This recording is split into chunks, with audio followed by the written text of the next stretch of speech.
Okay, so I'm so excited. I'm going to have Mobile Mary here at my conversation about her gutsy voice. And the reason why gutsy voice is for women to learn how to decide. So I have a program called She Who Decides to help women know what they want and to be able to communicate that in a way that they're supported in their creation. And so I want Mary to tell all my listeners what she does, and then we'll talk about how she's gutsy to make it happen. Wow, that's awesome. And because we're speaking about couples, and again, I want to thank you for having me on your show, Kimberly. I've just felt it for the first time we met. We were sisters from a different mister, and it was such a joy when you asked me to be a guest on your show. So thank you. Yeah. So what does that say about like you never know who you're going to meet, right? Right, Like right, you're sitting next to, you were invited as a guest, and I was invited as a guest. We didn't know each other. A lot of the people at the table for dinner we didn't know. right. And it was like click, click, click, click. Well, you did share an awesome drink with me. So right there, I knew The Godfather. Okay. Oh, yeah, yeah. I even texted you later, and I was out to dinner with some other friends. I'm like, what the heck was the name of that drink? Because I was so excited about it. So just for the record, anyone listening, bourbon and amaretto, delish. Mm, Delish. Yes, delish. that kicks us off a little bit. But yeah, so thank you for asking about my business. So my I started the business in 1988, which is just a couple years ago. And I would say we've been in business 36 years, but I'm only 37. So, that's my story and I'm sticking to it. And so I started the business in 1988. And after about a year, I was getting busy, praise God. Like I was getting more corporate clients and everything. And I said to my husband, wow, I think I might need to hire someone. Like he goes, hello.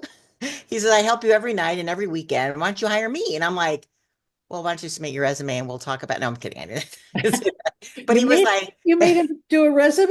I love that. yeah, sexual harassment right from the beginning of our company.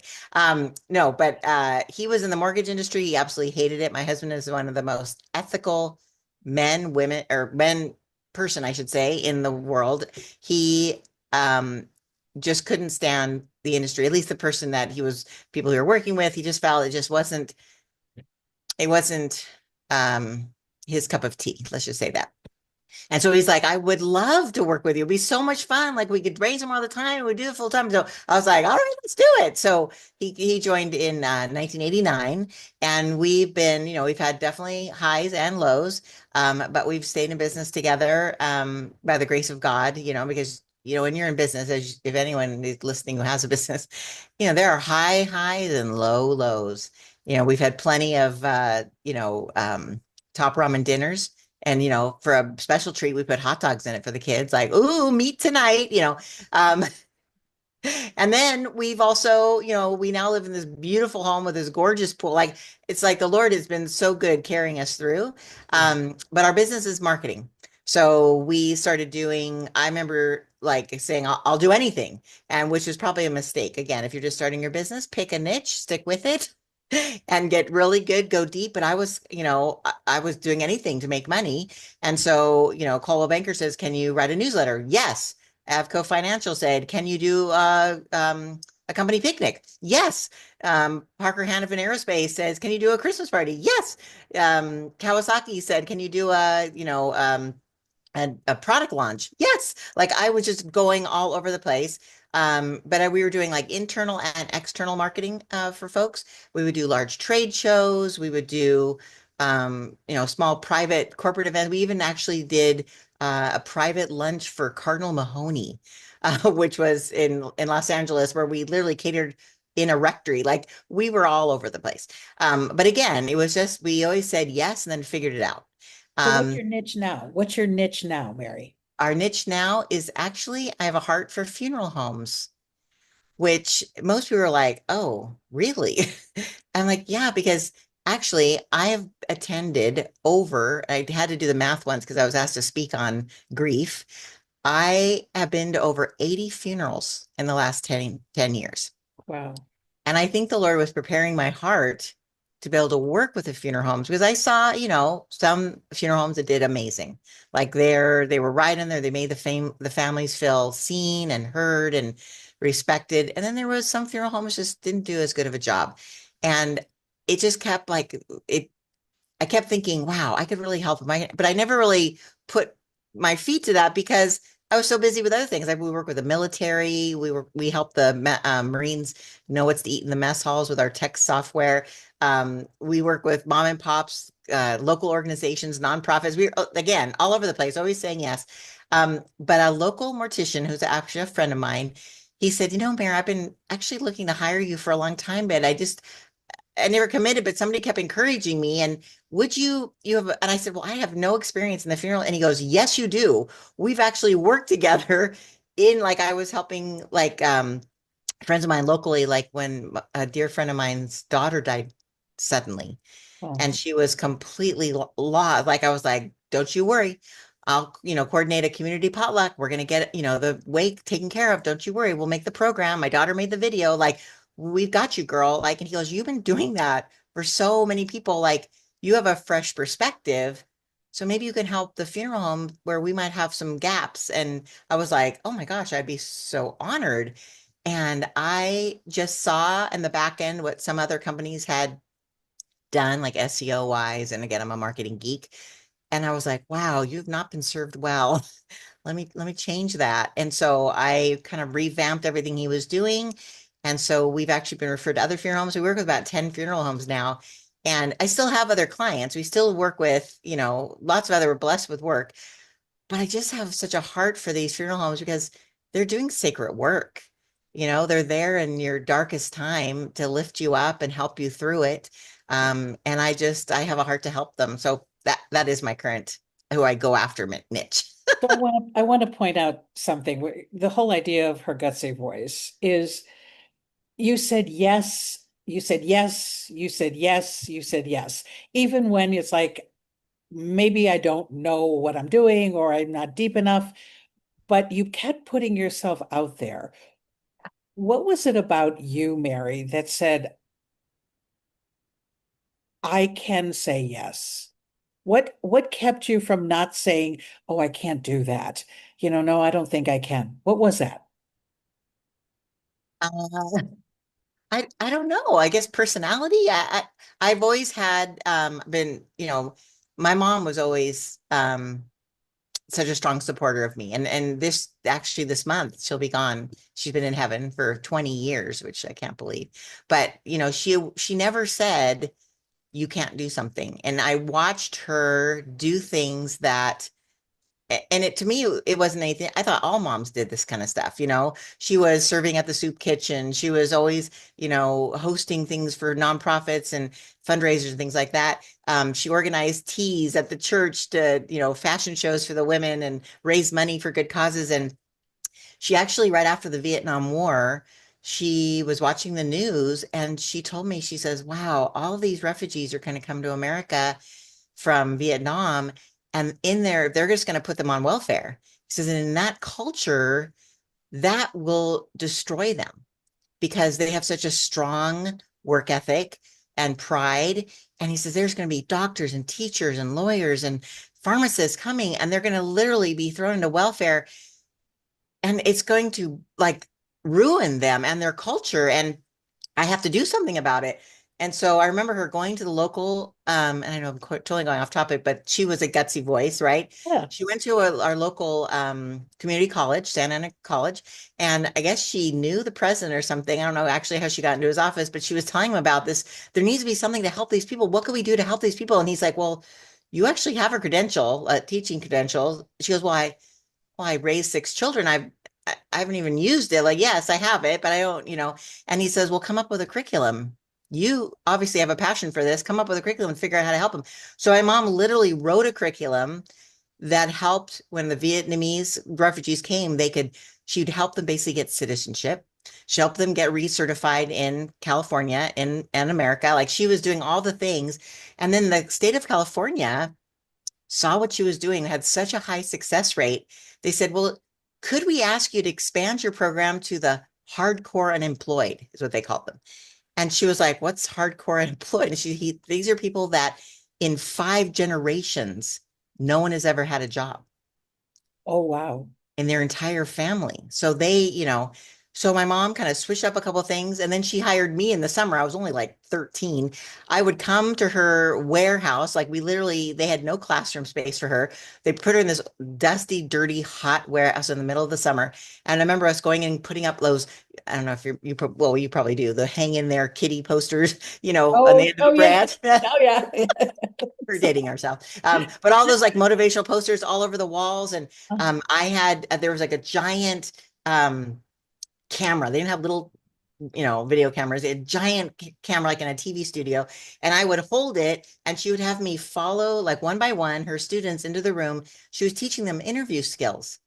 And she would then privately coach them, like, okay, here's how you walk, here's how you shake hands, how you look eye contact. And then she would take them to like Goodwill and teach them how to buy clothes that matched for interviews and they went to the beauty school and they got a haircut and show them how to put on a little makeup for women. And like she did all these things that I don't think I even knew was like unique. I just knew it was cool that my mom was helping these people. It was great. But it wasn't until her funeral 20 years ago, this month, actually the 18th. And a woman comes up into I guess you would call it The viewing. well, it was after the mass, there was like in the parish hall, people like a welcome line. I don't know, whatever you Okay. call it. Okay. And this woman comes up and she looked a little familiar, but I didn't really know her. And she basically introduced herself and said, I was one of your mom's students and your mom changed my life. And I just wanted to say on behalf of myself, my family, my entire legacy is due to your mom. And I was like, then why do you Wow. look so familiar? She says, well, I've been sending your mom Christmas cards, for the last 20 years. And my mom always put them on the refrigerator. And I said, oh, well, remind me. She said that no one had ever told her she was smart or beautiful or worthy until she met my mom. She says all her life, everyone told her she was ugly, stupid, and had no reason to live. Like she was, and she says, your mom taught me, and that sounds kind of sexist nowadays, but taught me how to walk in heels. She taught me how to wear a dress. She picked out my first dress in the Goodwill. She taught me to brush my teeth in the morning and at night. I mean, little things that we all take for granted that our mom just helped us with. She had never had that. And she said, because of the tools and the resources that your mom turned me on to, like I attracted my husband and I had children and I taught my children how to act this way and get a job and live a progressive, productive life. She goes, no one in my family had ever done that before. I was like, I'm like tears, No, I want to cry too. I know, right? And anyway, so that's kind of where I've gotten I've never been told that you can't do something. And so my mom would always say, well, try it out. If you don't like it, do something different. Like you could do it. You could do it. So I had that blessing of an encourager in a mom. So You know, that's right. The answer to your question. when I talk about being gutsy, my nickname is the Gutsy Goddess. It's not about being this bold presence. It's Right. not. Mhm. It is about what you just talked about, an idea. And instead of sitting on the couch and complaining about it and saying somebody should do something about it, Yes. she said, what could I do? And she didn't know what she could do. Right. When she went to talk to that professor at the university, she had no idea what to do. Right.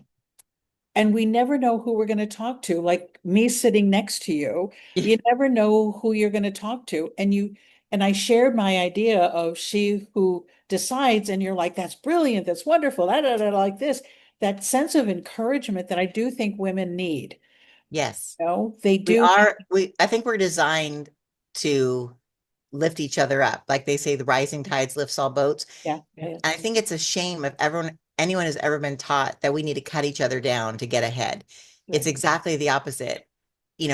I have been so blessed in my life to have people that have just always said, yeah, you could do it. Go on, do it, and so I feel like it's my duty to right, pass that along and lift others up because there's no competition because we all have such unique gifts. No one could possibly ever do the same thing the same way. And so, there's plenty of business out there. So I encourage anyone who's listening to know that you are designed for greatness and I was just going to We're here to say, do that. what do we say to, because here's, I do believe this. People who need to hear this will hear this. Yes. So what do they need to hear from us that would say, it's your time. You can get out there. You don't have to know all the answers. In fact, Right. you shouldn't know all the answers because then you won't hear the brilliance of the opportunity. Exactly. Yeah. Exactly. And they say do it messy, right? And when you live out loud, just do it messy and you'll figure it out. And what's nice is you can always ask questions. And that was something you were talking about with my business. I wish I would have asked more questions because I just started my business like I couldn't find my butt with two hands. Like I literally was 24 years old. I was working as a loan executive for United Way, which is a program where the company you work for loans you to United Way and they pay your salary while you're there for 3 months, which was the most amazing program ever. And during that, I had made relationships with a bunch of corporate clients, and one was TRW. And at the end of the 10-week session or whatever, go in, this was the whole plan. You go in, you show the movie, you make them cry, you pan out hand out the pledge cards. It was like, okay, like, so oh, it's terrible. We have to help, so you like, anyways. And so at the end of that session, the vice president of marketing said, what do you do? And I said, why? What do you need? And she said, well, we have this large bureau conference coming up, and we don't have anyone to produce it. And you have produced all these little fundraising meetings that we've had for the past 10 weeks. Would you be available to help us? Like it'd be a contract, like a consulting contract. I mean, literally, I was 24 years old, uh, wearing giant shoulder pads and my hair up in a bun. So I look, 2 seconds older. And I was like, well, I probably need to check my calendar, and I can get back to you. And she's like, okay, that'd be great. Give me a call. And I was like, okay. I was still working for Beckman Instruments, a global, Uh, a medical device company, which I did not like working for. That's a whole nother story. But anyway, so the elevator doors shut and I start jumping up and down. Like I'm like, and I went home. We were newly married, like less than probably 9 months. And my husband's like, "Oh my gosh, don't call too quick. You'll look needy. Like, wait." So I had my little Mac Plus, which is our wedding gift to each other, and I like literally like was making up business names and like, what would our business name be? And then 2 hours passed. I'm like, "Can I call?" And he's like, "Yeah, of course." Like, yeah, you want me to look busy? So I'm like, well, I've moved some things around, but I need 2 weeks to finish some things up before I could start work with you. They said, that's just fine. 2 weeks is great. Just come on in with a contract and a PO and we'll get started. And I'm like, what's a PO? okay, What's a exactly. PO? What the hell's a PO? Like I had and there was no Google. Mr. Google wasn't alive. And I Right. was like, oh my God, I had to give my 2 weeks at work. And then I had to drive, not go online, drive to a library and ask the librarian to use PO in a sentence. I'm like, if someone asked you for a PO, like what is it? Like I was afraid, like, oh, is it something off? And she's like, Oh, purchase order. And she literally pulled a giant dusty book off the shelf. Bam, like a dust cloud came up. She's like, just copy this. So I like put it on those machines, you're right. like, for 10 cents. Anyway, I literally taped it to the wall and copied it word for word. I had no idea. Like I said, I couldn't find my butt with two hands, but I had to figure it out because she wanted to pay me $8,000, Wow. which was like $1 million. I'm like, Yeah. oh my gosh. Anyways, and then we just kept going from there. But I encourage people just like ask questions, like go find someone who does what you want to do, and you're not going to steal their business, but even if you could go work for them would be awesome. Like I wish I would have done that because I had to make everything up. That question of what do you need was great. Yeah. To ask, what do you need? What do you Yes. need? Right. And to be open to like, okay, I can do it, I can't do it, or I'll find you somebody. Right. Exactly. Yeah, Exactly. I'll get you somebody. Yeah. Makes us heroes. Right. Okay. And Right. so, the other thought about this gutsy voice is not to be afraid of people, not to be afraid to go to a networking event and strike up a conversation. Don't be worried about what are they going to think of me, Exactly. but just be loving and caring and joyful and curious. Yeah. Just not to be afraid. Right. 100%. My business name is Another Brilliant Idea. And so, there's a lot of pressure there. Should I come up with another brilliant idea? But you're right. You're right. The I don't know where that question came out of, and I, to be honest, need to use it more because what do you need? Because you're right. When you can then say, oh, you know what? I don't rent circus animals, but can find someone who will. Let me get that, that link to you or whatever. They get that resource to you. People are like, wow, thank you. Thank you for saving me the trouble And they'll by remember you the next time. exactly. So you don't have to solve every problem. But if you can help somebody with their problem, they say if you can help other people get what they need, the Zig Ziglar, Yeah. um, And then also, you're yeah, a 3 degrees success. of separation, Hmm. right? I love that concept too. Yeah. So running a big business and all of the messy business, as you called it, and the ups and downs and the ramen noodles and the hot dogs and the ramen noodles, what kind of rituals do you do with your family, with your husband, in order to stay connected? Anything in particular? Well, well, we always did dinners together. I mean, that's something. I mean, now that my kids are all adults, we still have dinner together. In fact, they've all recently just moved home temporarily, which is I love it. Like I know people are like, you should get them out of the house. I'm like, you know what? Let them save some money. Let me have some more mama time with them. Yeah. And so I absolutely love it. But we do. We also, because they're adults, they're all in their 20s. Actually, one is 30. They all have, because we're part of a family, everybody has chores just like they did when they were little. So they have nights of the week that they're making dinner. They buy all the ingredients. They have to make the whole dinner. They can invite other people to help them if they want, but there's responsibilities. And so we connect through that. We also celebrate a lot of silly things, obviously our birthdays, of course, but we celebrate little things that come up. Again, my husband and I kind of split the duties in our business. He's definitely much more someone who is more of a private individual, or I'm definitely the opposite. When we do all those personality tests, we are exactly the opposite on everything. But that works for us because he's like, I would never want to do what you do. Like, in fact, I think I was telling you this at dinner when he first joined the business. It was probably about 6 months in, and he goes, I don't like sales. I don't like he's a introvert, so his energy gets like depleted when he has to speak. So like I was bringing him to all the networking things with me, whatever. He goes like, I just can't do that. He goes, I have a deal for you. If you do the sales, and marketing, because kind of goes hand in hand with us. He says, I'll do everything else in our life. I go, what do you mean? He goes, everything. I'll cook, I'll clean, I'll iron, do the laundry, I'll do grocery shopping, I'll do the lawn, I'm like, okay, I'm not dumb. Like, where do I sign? Like, what? Are you sure? Because I'm going to hold you to this, right? And he's like, yeah, no, it's great. And so literally, I'm so spoiled because to this day, and this next month will be 38 years married, and it'll be into December, it'll be 37 years in business.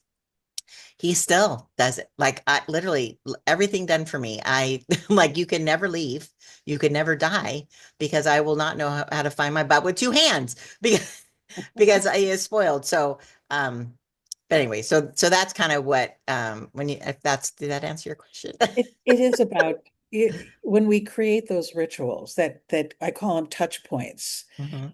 How do we not get so involved with our business or discouraged or whatever it may be, but to make sure that our partners get taken care of too. Yes. And I have to say, like, there's things that I do for him that again, the silly ritual is in the morning. I get up, I have my devotional, I doze have, and I make coffee. And so in the morning, I bring him up coffee. And he's a kind of guy who, when I'll say, oh, can I make you some eggs? No, no.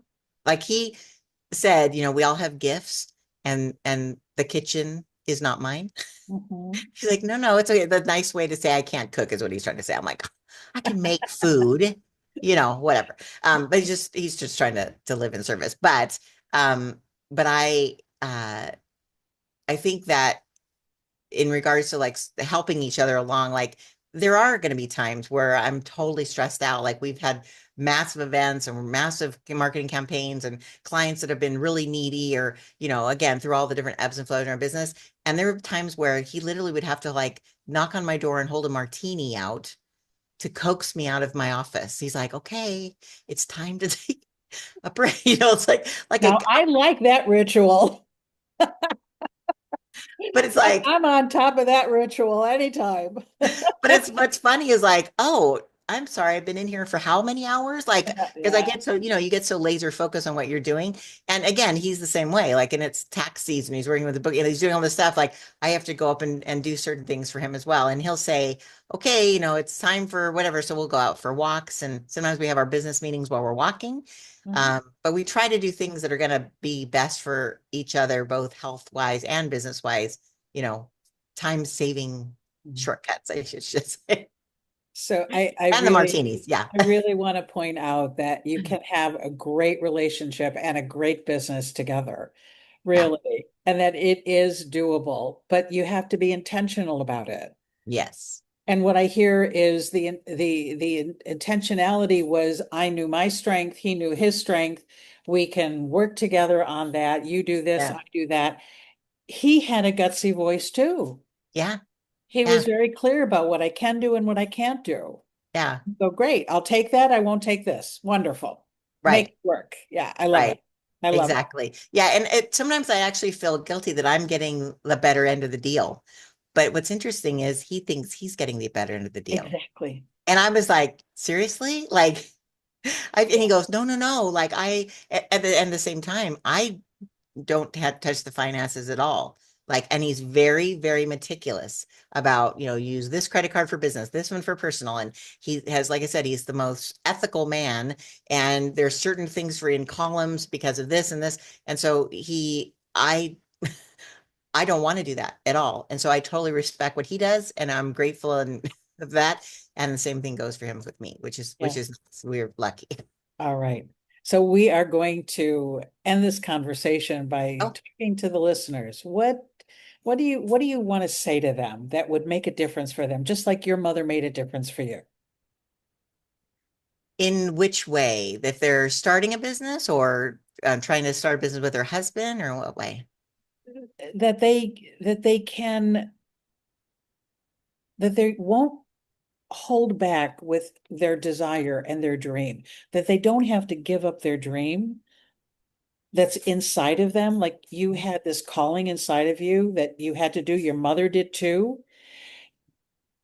And I don't want them to stop that dream by having somebody, well, I can't say that to him, or I can't get him on board, or I have to leave my marriage in order to do my dream, which I Oh gosh. I hear that a lot. Oh wow.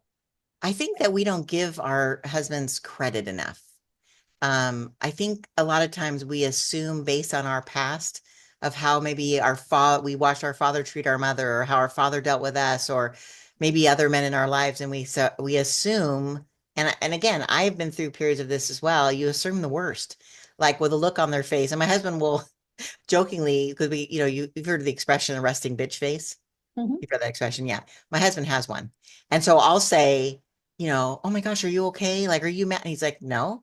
And I'm like, well, you look angry. And he goes, I think I need to get like a facelift or something to pull my eyebrows up because you always think I'm like angry or something. And I'm like, well, I just want to make sure because when my mom was mad, my mom was quiet. So Ooh. we knew if there was no noise in the house, like literally something went down and we were on walking on eggshells. And then I went ahead and married a quiet man. Ooh. And so I remember our first 10 years of marriage, I was always like, are you okay? Are you okay? Did I do something wrong? And he's like, Mayor, why are you assuming the worst? Yeah, Like, just ask me. And so he had to literally untrain me from the way I thought life was. Like, I just thought silence meant mad. yeah, But I had to say, well, tell me. I had to ask him to communicate in a way to get me used to the fact that Mary, I have nothing to say, so I'm not going to say anything. right. And as a woman, like, how do you not have anything to say? Like, that is so and I'm sure you've heard of this analogy. there's men's brains are like waffles and women are like spaghetti, where men literally have compartments, work compartment, family compartment, home compartment, and there's a nothing compartment. And I've asked this of numerous men over the last 30 years. Is it true you can actually think of nothing? Like if somebody says, "Oh, what are you thinking about?" They're like, "Nothing." Is that true? Or are you secretly thinking about, what you're going to make for dinner or the kids are going to bring to school? And they've all told me, "Oh, yeah, I can think of nothing." I'm like, I don't know one woman who can do that. He can't. What the heck is that? Right. So I'm No. always spinning Yeah. around and going, there's got to be something going on. There's got to be something, and I finally Yeah. learned with my husband because I asked, please tell me if there's something wrong so I don't have to spin out of control. Yeah. If there's something wrong, instead of just sitting there stewing, say, Mayor, this is going on. And then we can fix it right away. And then I won't be wasting all of my energy worrying about what's going on with you. And I can get back to being productive in other parts of my life. So I Yeah. think that would be advice for your listeners is that That's um, good advice. it's okay. It's okay to ask one for help, two for opinion or for guidance or encouragement, because I think our husbands would appreciate a little a little peek behind the curtain of what makes us work. Because most guys will always say women intimidate them because they think we're holding this secret bag of wishes or something, and most of us are. We're afraid of asking for what we want. We're afraid of because what if, and what is the worst thing that can happen for them to say, no, I don't like that. All right. You don't like it. That's cool. I'm going to still do it. All right, cool. Like they won't care. They'll want to support you and love you and cheer you on if they're given the opportunity to do that. Yeah. I Yeah. I absolutely agree with that. Yeah. 100%. Yay. No, it is about communication, always. Yes. Yes. Oh, it has been a joy, a pleasure, a delight to have you in this Oh, conversation. And I'm oh, so excited to be able to share this conversation with other women. And I know that if you're listening, you needed to hear this. Amen. right. Right? Amen. Amen. Amen. I always Exactly. finish with sending you all the love in the world and remember to be love. Mwah. Thank Mwah. you, Mary. All right. Have a wonderful day. Thank you. God bless. I'm going to